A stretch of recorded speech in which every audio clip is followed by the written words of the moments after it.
नमस्कार मंडळी, सर्वांना शुभ संध्याकाळ।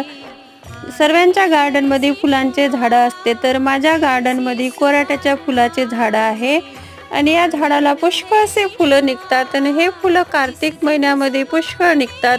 आणि कोराट्याचे फुलं म्हणजे शंकराला खूप अतिप्रिय असतात।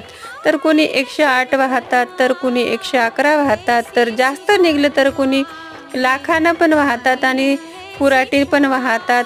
तर हे फुलं मी तोडलेले आहे, छान सुईमध्ये वळून छान छोटासा एक हार तयार केलेला आहे आणि हा हार तयार झालेला आहे। बघा किती मोठा छान दिसायला पिवळ्या कलरचा हार। आता मी हा हार महादेवाला चढवलेला आहे। कसा वाटला हा व्हिडिओ तुम्हाला नक्कीच कमेंट बॉक्समध्ये कळवा। व्हिडिओ आवडल्यास माझ्या चॅनलला नक्कीच लाईक शेअर सबस्क्राईब करा। हर हर महादेव।